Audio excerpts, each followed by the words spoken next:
বাজিয়ক লনারা কেন আসন গম আসন না আই গম আসি আল্লাহর মেহেরবানিতে। বক্তৃতা তো প্রায় হয়ে গেছে। একটা মেসেজ দিয়ে আপনাদের কাছে আসছে, সেটা একটু পরে বলব। কুতুবদিয়া এবং মহেশখালীকে 11 কিলো জোট এত বেশি গুরুত্ব দিচ্ছে এইবার, জামাত ইসলামীর আমির মহোদয় মহেশখালী আসছেন। আজকে নাহিদ সহ আমাদের অন্যান্য দলের নেতৃবৃন্দ সহ আমরা কুতুবদিয়া আসছি। এটাই বাংলাদেশের একমাত্র কনস্টিটিউয়েন্সি নির্বাচনী এলাকায় যেখানে একসাথে এতজন কেন্দ্রীয় নেতৃবৃন্দ নির্বাচন উপলক্ষে সফরে আসছে। এর কারণ দুটি। এক, এই অঞ্চলটি অত্যন্ত গুরুত্বপূর্ণ অর্থনৈতিক দিক থেকে, ভৌগোলিক দিক থেকে এবং আমাদের নিরাপত্তার দিক থেকে। আপনারা জানেন যে ওয়ার স্ট্র্যাটেজিতে দুটা জিনিসের খুবই গুরুত্বপূর্ণ। একটা হচ্ছে সি কানেক্টিভিটি, সমুদ্র যে যোগাযোগ সেটি, আর অর্থনৈতিক ক্ষেত্রেও বিজনেসের জন্য সি কানেক্টিভিটি অত্যন্ত জরুরি। এই দুটোই আপনাদের কুতুবদিয়া মহেশখালী আছে। পৃথিবীতে কয়েকটি রাষ্ট্র আছে, এর ভিতরে একটি গুরুত্বপূর্ণ উন্নত রাষ্ট্র আমরা চিনি, তার নাম হচ্ছে সিঙ্গাপুর। সিঙ্গাপুর একটি দ্বীপ রাষ্ট্র। আপনাদের এটা যেমনি হয়ে দুটা দ্বীপ উপজেলা, সিঙ্গাপুর হচ্ছে একটা দ্বীপ রাষ্ট্র। ছোট, আপনাদের চেয়ে খুব বেশি বড় নয়, কিন্তু পৃথিবীর বুকে অর্থনৈতিক নেতৃত্ব দিচ্ছে। আমরা চাই একটি দীর্ঘমেয়াদী পরিকল্পনায় মহেশখালী এবং কুতুবদিয়াকে দুটো ভিন্ন ভিন্ন ছোট সিঙ্গাপুর করা সম্ভব, এবং সেই দীর্ঘমেয়াদী পরিকল্পনার মাথায় রেখে গুরুত্ব দিয়েই এই নির্বাচনে আমরা দুটো জায়গাতেই কেন্দ্রীয় নেতৃবৃন্দ সাপোর্ট করতে আসছে এই মেসেজ দেওয়ার জন্য। 2 নম্বর গুরুত্বপূর্ণ হচ্ছে এই নির্বাচনী এলাকায় 11 দলীয় জোটের পক্ষ থেকে আজকে আমরা যাকে নমিনেশন দিয়েছি তিনি আগেও এমপি ছিলেন।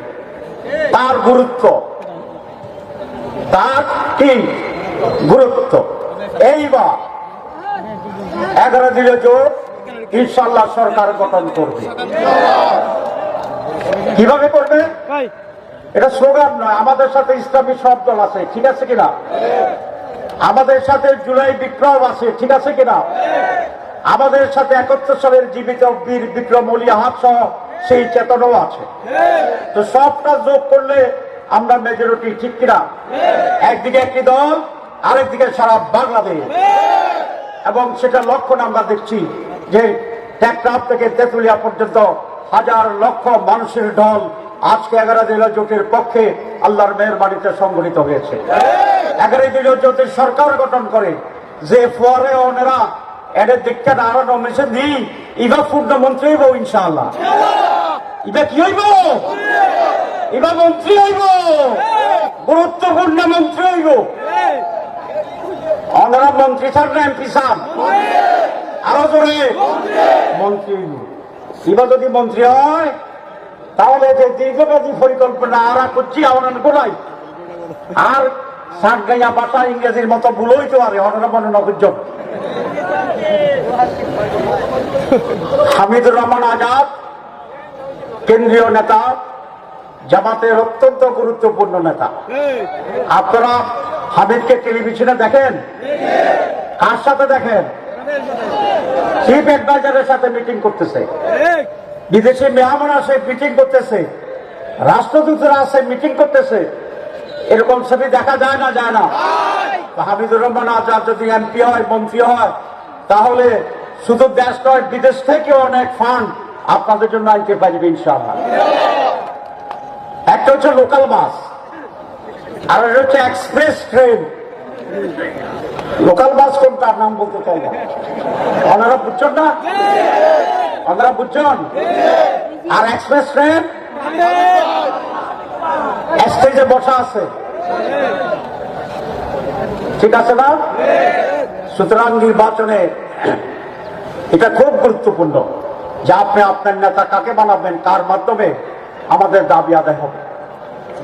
ইনশাআল্লাহ আমি জানি মহেশখালী এবং কুতুবদিয়ার মানুষেরা অত্যন্ত ঐক্যবদ্ধভাবে আজকে হামিদুর রহমান আজাদের পক্ষে দাঁড়িপাল্লার পক্ষে সংগঠিত আছে। আলহামদুলিল্লাহ কুতুবদিয়া এখানকার সমস্ত মানুষ ঐক্যবদ্ধ।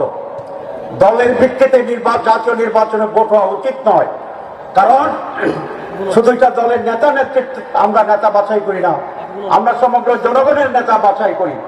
সুতরাং আমি বিএনপি করতে পারি, আপনি করতে পারেন, আমাদের কোনো অসুবিধা নাই, আমরা আপনাদেরকে সহযোগিতা করবো রাজনীতির জন্য। কিন্তু এই এলাকার নেতা কে হবে? সকল মানুষের নেতা। যিনি এমপি হবেন উনি বিএনপির নেতা হবেন, উনি জামায়াতের নেতা হবেন, উনি অন্য দলের নেতা হবেন, উনি এনসিপির নেতা হবেন। তাহলে ওই ব্যক্তিকে ভোট দিতে হবে যিনি সকল মানুষের চেয়ে যোগ্য এবং সৎ। আমি কি সৎ না অসৎ? এমপি ছিল না, কোন অভিযোগ আছে? নাই। সম্মানিত ভাইরা, সেজন্য আজকে আমি এই অনুরোধটা রাখতে আসছি এবং 11 জনের পক্ষ থেকে এই সংবাদটি মেসেজটি আপনার দিতে আসছি যে 11 দলীয় জোটের অন্যতম নেতা, অন্যতম ব্যক্তি নয় সে, কিন্তু এই যে জোট গঠনে হামিদের ভূমিকা আছে, নাহিদ এবং অন্য নেতারা সাথী আছে।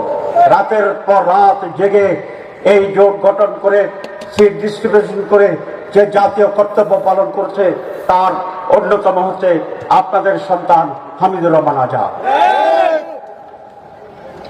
হামিদুর রহমান আজাদকে ভোট দিলে, মন্ত্রী হলে কুতুবদিয়া এবং মহেশখালীর পরিচয় বাংলাদেশে হবে, সারা দুনিয়ায় হবে ইনশাআল্লাহ। সম্মানিত ভাইরা আমার, এইবারের নির্বাচন অত্যন্ত গুরুত্বপূর্ণ। এটা 3য় জাতীয় সংসদ নির্বাচন। এর আগে আরো 12টি নির্বাচন হয়েছে। সে সমস্ত নির্বাচনের মাধ্যমে ক্ষমতার পরিবর্তন হয়েছে, প্রধানমন্ত্রীর নাম পরিবর্তন হয়েছে, দলের নাম পরিবর্তন হয়েছে, কিন্তু বাংলাদেশের মানুষের মৌলিক যে প্রয়োজন সেই প্রয়োজন পূরণে কোনো পরিবর্তন আসেনি, চরিত্রগত কোনো পরিবর্তন আসেনি। সকল দলের সাথে কয়েকটি বিষয়ে এক ধরনের চরিত্র দেখা গিয়েছে, যেমন দুর্নীতির ব্যাপারে যারাই ক্ষমতা আসছে সেই ব্যাপারে একই রকম ছিল, ঠিক কিনা? দুর্নীতি বাংলাদেশের অন্যতম বা প্রধান সমস্যা। 11 দলীয় জোট যদি নির্বাচিত হয় তাহলে বাংলাদেশ থেকে আমরা দুর্নীতিকে বিদায় করে দেব ইনশাআল্লাহ। আমরা গণতন্ত্রকে প্রতিষ্ঠা করব, আমরা সকলের অধিকারকে প্রতিষ্ঠা করব। সুতরাং একটি গুণগত নতুন বাংলাদেশ গড়ার একটি মাইলস্টোন হবে আগামী 12 ফেব্রুয়ারির যে নির্বাচন, সেই নির্বাচনকে। সুতরাং জাতীয় পরিবর্তনের জন্য, উন্নয়নের জন্য, স্বাধীনতা রক্ষার জন্য, একটি নতুন বাংলাদেশ গড়ার জন্য আজ আমাদের এক ঐতিহাসিক সিদ্ধান্ত নেওয়ার সময় হচ্ছে 12 ফেব্রুয়ারি। এই জাতি 12 ফেব্রুয়ারিতে সিদ্ধান্ত নিতে ভুল করবে না ইনশাআল্লাহ। এই জন্যই আমি আহ্বান জানিয়ে শেষ করতে চাই, যদি রোদ বেশি, আসুন 12 তারিখের আগেই সকলকে ঐক্যবদ্ধ করে আমরা বিজয় ছিনিয়ে আনবো। সুষ্ঠু নির্বাচন হতে হবে। সুষ্ঠু নির্বাচনেই এই জাতির রক্ষার জন্য বড় ভূমিকা রাখবে।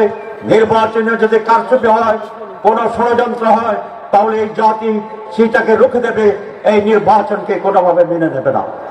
আমি সরকারকে অনুরোধ করবো, ইলেকশন কমিশনকে, তারা যেন অত্যন্ত নিরপেক্ষ এবং দৃঢ় ভূমিকা পালন করে একটি সুষ্ঠু নির্বাচন জাতিকে উপহার দিতে পারে, সেই ব্যাপারে পদক্ষেপ গ্রহণ করার জন্য আপনাদের সবাইকে ধন্যবাদ।